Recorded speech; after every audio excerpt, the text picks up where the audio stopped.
Hey, 7th graders, we are reviewing all of Unit 5 today. Okay, so this unit has been primarily on probability. So remember, you have 0 meaning impossible, a quarter or 0.25 is unlikely, 0.5 or half is even, so even. Likely is 0.75 or 3/4, and certain is a 1. So if you have multiple things and trying to find the probability of it, you'll add them all up to get 1. So here we estimated the probability of selecting a zebra out of the animals and the crackers. 3 over the total number of crackers selected is 20. You simplify it to 0.15, 15%. And then you write it in that equation, probability of zebra equals 0.15. So possible outcomes in the following. Just an example there. So some of you struggled when we did the words. So when you have a word, you only write each letter once. So there's 2 S's, there's 2 O's, but you only write S and O once. An outcome is the result of a single observation of an experiment. The sample space of an experiment is the set of all possible outcomes of that experiment. The outcomes of an experiment are equally likely to occur when the probability of each outcome is equal. Suppose a bag of crayons contains 10 green, 10 red, 10 yellow, 10 orange, 10 purple. If one is selected, the outcome of the color is chosen. The outcome is the color that is chosen, The sample space will be green, red, yellow, orange, purple, because that's all the options that you could select. And each color is equally likely because there's 10 of each of them, the same amount. Okay, so we looked at listing the sample space. So again, the sample space is any possible outcomes.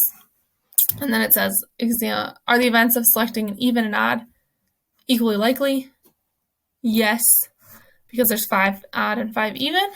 And then same thing moving on like that. So questions like that. In a probability experiment where the outcomes are not known to be equally likely, the formula for the probability of an event that does not necessarily apply. So probability of whatever the event is equals the number of outcomes in the event over the number of outcomes in the sample space, like we did with those animal crackers. So all the probabilities will equal 1 when you add them up. You can use tree diagrams to organize outcomes. So, and then you can observe frequencies also. So the more times you do something, the more information you know. So here's an example of a tree diagram, kind of. You would have your lines drawn off, so B, then a B, then a B, or B, then a B, then a G, so on and so forth. In this case, each outcome has the same probability of 0.125. Long-run relative frequencies can be used as estimated probabilities of events. Collecting data on a game or chance experiment is one way to estimate the probability of an outcome. The more data collected, the closer the estimates of the probabilities are likely to be the actual probabilities. So you can design a simulation. So you first need to identify the possible outcomes, decide how to simulate them. So you can use coins, number cubes, cards, spinners, colored discs, random numbers, etc. Specify what a trial looks like, what a success is, what a failure is, and then make sure you carry out enough trials to ensure that the estimated probability gets closer to the actual probability as you do more trials. So then this one was, again, just an example. So if a coin represents the family members, so you toss it 3 times, that's what a trial would be, 1 toss. The outcomes possible are heads or tails, heads representing boys, tails representing girls. So you're using a coin, the possible outcomes are heads or tails. So then the trial would be flipping 1. And then it just kind of depends on what the example is. So let's say they wanted to find out how many possibilities of boys and girls there are. So success would be having 2 boys represented and 1 girl. Failure would be having less than 2 boys. So theoretical probability, again, you list all the possible outcomes.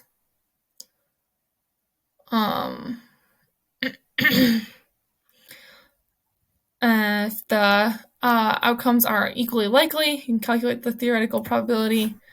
of exactly one girl. So there's 1, 2, 3 chances for that. So 3 out of 8 is 0.375. Then the nuts, we could design a simulation for these nut examples. So an outcome is the result of choosing a bead from the bag. A red bead represents a cashew, brown represents non-cashew. Trial consists of one outcome, so drawing one bead. Success is observing a red bead. Beads are replaced between trials. 50 trials are to be done. We talked about population versus sample. So the population could be a pot of soup. A sample would be a teaspoon of the soup. So population is the entire set of objects. A sample is just a subset. So is the following population or sample? 54% of the responders. So population would be all the students. Poll respondents would be a sample. So this is a sample one. Then residents, all the population, or all the people living in New York is the population. And then the number with the least high school education would be a population characteristic of those people, because you're including everyone that's a resident in that. Where here they're only looking at that 54%. Would any of the following provide a random sample of letters used in the text of the book Harry Potter and the Sorcerer's Stone by J.K. Rowling? So when we talked about random samples, so using the first letter of every word is not random. Numbering all the letters in the words of a paragraph, cutting them out, putting them in a bag, choosing random number or random amount would be random. Having someone write down a list of favorite words, count the number of times each of the letters occurs would not be random in this case. Population sample statistic. We looked at a grocery list and what items would need to be rounded up and rounded down to the whole dollar. So the population would be all grocery items. Sample is the grocery items in the chart used to round up and down. Sample statistic would be the percent of the items that were rounded up. Population characteristic is estimated by taking a random sample from the population, calculating the value of a statistic for the sample. So population mean is estimated by selecting a random sample from the population and calculating the sample mean. Value of the sample statistic, or the sample mean, will vary based on the random sample that is selected. This variation is called sampling variability. So select a random amount of numbers, then find the sample mean. So those are your 5. You add them together, divide by 5 to find out what the sample mean is, and it's 57.8. Sampling distribution of the sample proportion is a graph of the sample proportions for many different samples, approximately equal to the value of the population proportion.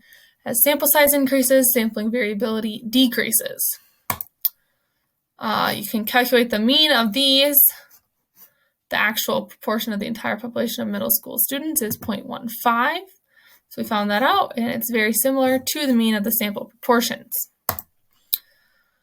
Sampling variability is the chance variability from sample to sample. We are making decisions based on just the fact that two sample means are not equal. Consider the distribution of the difference in sample means when making a decision. When taking samples from the same population, the sample means will almost always be different because it would be highly unlikely that you choose the exact same sample as previously, so they will vary. Variability is a natural occurrence in data distributions. Two data distributions can be compared by describing how far apart their sample means are. The amount of separation can be measured in terms of how many MADs, or mean absolute deviations, separate the means. So if two sample MADs differ, the larger of the two is used to make the calculation. So remember, when using that and finding what the interval is, you take the MAD, subtract it from the mean, and add it to the mean, and that's your interval, your grouping. So that's it for the review. Please ask me questions if you have any others. Otherwise, just complete the unnoted questions for the Unit 5 test and have a wonderful day.